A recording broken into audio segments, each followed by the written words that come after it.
Lors d'une crise de goutte, l'organisme fait face à une augmentation du taux d'acide urique, un composant du sang issu de la dégradation des protéines, qui devient trop élevé.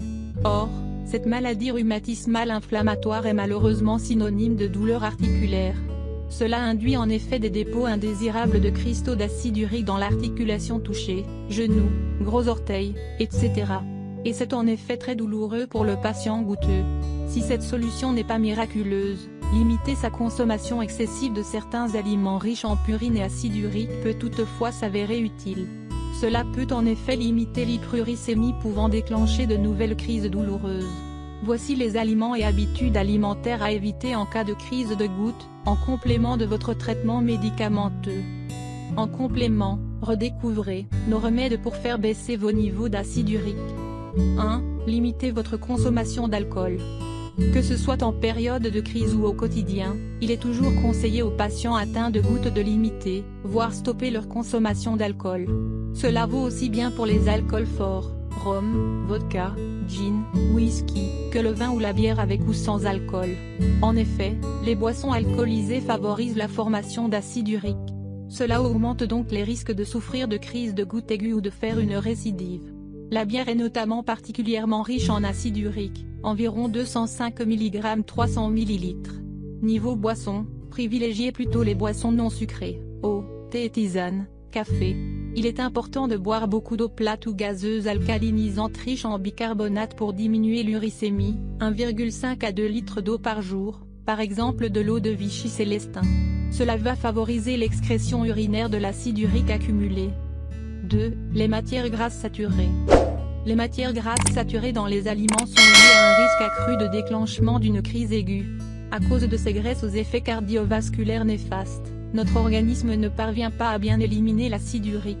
Cela conduit donc à son accumulation, d'où l'important d'opter pour un régime alimentaire moins gras. En outre, une prise de poids, voire un surpoids et une hyperinsulinémie sont des facteurs de risque de goutte. En période de crise ou d'accalmie des rhumatismes, limitez la consommation de sauces industrielles et de crème fraîche grasse. Attention également au lait entier, au beurre ou encore au fromage gras. Pour vos produits laitiers, privilégiez absolument le demi-écrémé et adoptez les fromages à moins de 20% de matière grasse. 3. Les viandes. Dans les viandes et autres produits riches protéines animales, etc., on retrouve une forte dose d'acide urique. Cela peut atteindre 100 à 200 mg par portion de 100 g. Il faut également se rappeler que les viandes, et notamment la viande rouge, contiennent énormément de graisses saturées. Cela concerne aussi bien les viandes jeunes, veaux, etc., que les viandes grasses, moutons, etc., les merguez et le gibier. Attention également aux viandes séchées ou fumées et aux bouillons en cubes à la viande. Au contraire, d'autres viandes comme le lapin, le poulet ou la côte de bœuf contiennent moins d'acide urique, ce qui ne signifie pas qu'il est possible d'en abuser. Aussi, lors de la survenue d'une crise de goutte et pour prévenir les crises multiples chez les personnes prédisposées, réduisez votre consommation globale de viande. 4. Les charcuteries et les abats. Les charcuteries sont riches en protéines d'origine animale. Elles sont donc également en acide urique, plus de 100 mg par portion de 100 g de charcuterie, d'autant qu'on y retrouve aussi des graisses saturées en grande quantité. Pour les abats, il faut compter pas moins d'environ 300 mg d'acide urique pour 100 g. C'est 2 fois plus élevé que pour les viandes. Par ailleurs, certains abats tels que le foie de veau ou le foie de volaille font exploser le compteur avec des teneurs tournant autour des 400 mg 100 g. Cela joue donc un rôle sur la prévalence des crises. Même en dehors des crises de goutte, il est donc déconseillé de consommer ce type d'aliments. 5. Les poissons. Vous pensez que si les viandes sont des aliments déconseillés en cas de crise de goutte, vous pourrez les remplacer par du poisson?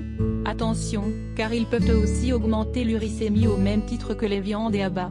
C'est particulièrement vrai pour certains poissons, cabillaud, harengs, anchois, sardines. Attention notamment aux poissons gras, maquereaux, truites, saumons, leurs matières grasses ont un effet délétère sur l'organisme. Notez en outre que les coquillages et crustacés ne sont pas plus conseillés.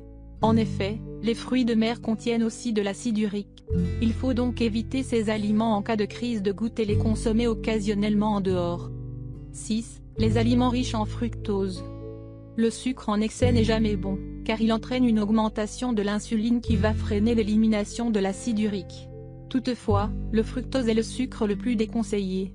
Lors de sa dégradation dans l'organisme, il donne en effet lieu à une production d'acide urique.